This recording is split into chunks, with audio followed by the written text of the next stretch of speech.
28 तारखेला अचानकच दादांचा विमान अपघातामध्ये मृत्यू होताच महाराष्ट्राला पहिला धक्का बसला.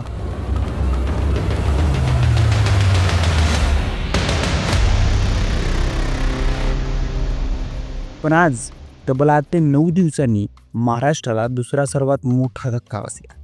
कारण या अपघाताविषयी खळबळजनक माहिती सध्या समोर येते, ज्याने संपूर्ण महाराष्ट्र आणखीनच हादरले. ज्यावेळी या विमानात बसलेल्या लोकांची खरी यादी समोर आली, त्यामध्ये विमानात 6 जण बसले होते असे सांगण्यात आलं होतं. पण त्या अपघाताच्या ठिकाणी मृतदेह फक्त 5च सापडले. मग तो 6वा व्यक्ती कुठे गेला? तो व्यक्ती कुठे वाचला का? आणि जर तो कुठे वाचला असेल तर तो कोण होता? तो पायलट होता की खुद्द दादाच वाचले? हे प्रकरण घडून 8 ते 9 दिवसांचा कालावधी उलटला. पण आज अचानकच एक माहिती समोर आली, ज्यामध्ये लोकांच्या मनामध्ये एक संभ्रम निर्माण झाला.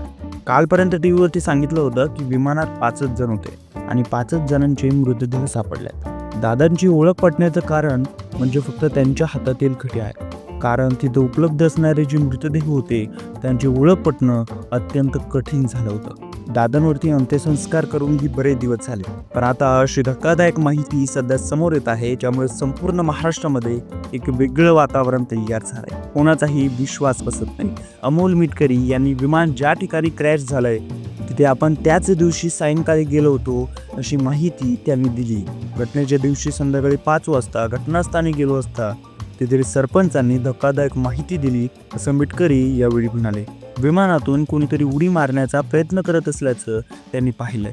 त्या व्यक्तीला वाचवण्यासाठी आम्ही जात असताच अचानक तिथे स्फोट झाला आणि 5 जणांचा दुर्दैवी मृत्यू झाला असं सरपंचांनी सांगितलंय.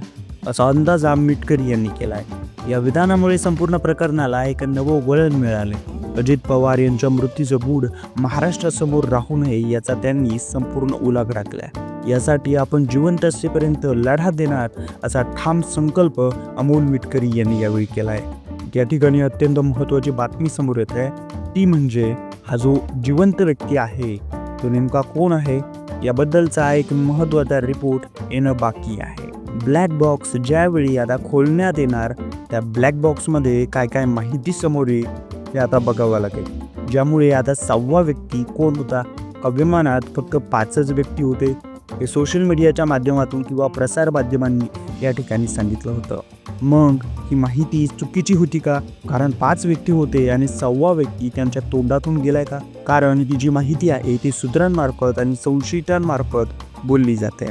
याविषयी या व्हिडिओचा आणि चॅनलचा काहीही संबंध नसून फक्त ही जी माहिती आहे ती तुमच्यापर्यंत पोहोचावी हाच आमचा उद्देश आहे.